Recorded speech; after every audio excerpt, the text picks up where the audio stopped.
Le 25 janvier s'est tenu le procès des 48 cheminots devant le tribunal de grande instance de Bordeaux suite à l'exposition à l'amiante. Ils veulent être reconnus comme maladie professionnelle. Nous écoutons Georges Arnaudot, il nous explique l'enjeu de ce procès.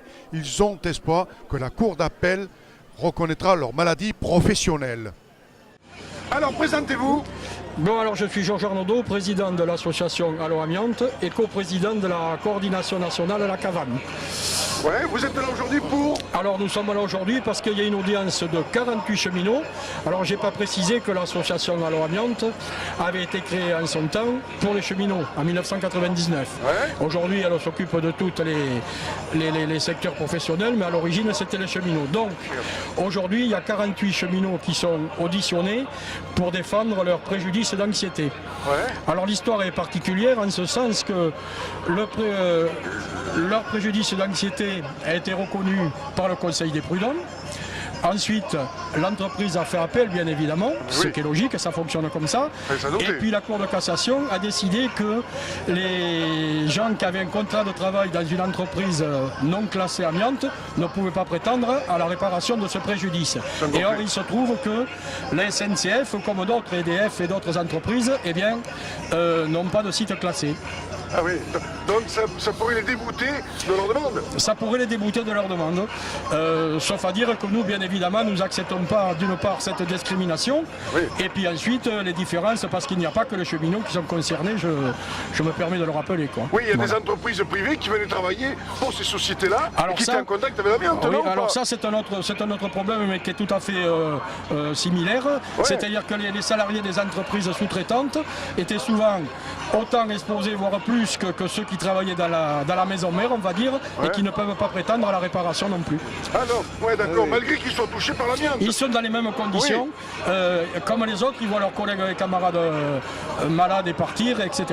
C'est la même situation, mais la législation, un problème administratif, on va dire, fait qu'ils ne peuvent pas prétendre aux mêmes réparations. S'ils prétendaient aux mêmes réparations, ça ferait trop d'indemnisation. C'est peut-être pour ça qu'ils ont fait en sorte d'appliquer cette espèce de loi pour éviter qu'il y ait trop de monde à indemniser.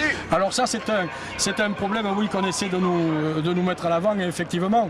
Mais les indemnisations, vous savez, c'est peut-être un faux problème, parce que si on voulait rentrer dans le jeu des indemnisations budgétaires financière, on pourrait mettre en avant également qu'il y a 800 millions par an de sous-déclaration de maladies professionnelles. Vous voyez, alors il ne s'agit pas de faire un match nul, mais en fait, je pense que ça, c'est un faux problème. Mais est-ce que ces sociétés-là n'avaient pas des assurances pour éviter, s'il y avait ce genre de problème, pour qu'elles puissent indemniser? Est-ce que ça, c'était pas... les compagnies n'avaient pas mis des sécurités derrière? Oui, alors là, c'est encore un autre double problème, si je peux dire. Hein. On va prendre l'exemple d'une entreprise qui a cessé son activité.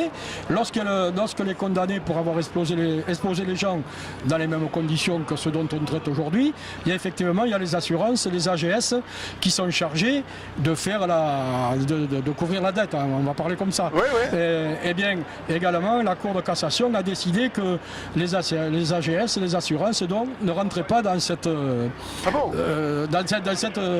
situation. Donc vous voyez, ça fait pratiquement la double peine. Et ça me permet de dire que ce qui se passe aujourd'hui, c'est qu'il y a des gens qui ont été indemnisés, alors pas les cheminots d'aujourd'hui, mais enfin, je veux dire, il n'y a pas que les cheminots. Il y a des gens qui ont été indemnisés, et puis par ce jeu de justice, de non prise en compte par les AGS, on les invite à rembourser les faibles indemnisations qu'ils ont reçues. C'est un scandale. C'est un scandale, c'est presque indécent, j'ai envie de dire. Le terme indécent convient bien. D'accord. Donc, vous êtes ici, s'ils n'obtiennent pas satisfaction, quelle va être votre manœuvre de combat? Alors d'abord, ce qu'il faut souvenir, qu'il faut souligner assez important, c'est que c'est un rassemblement régional.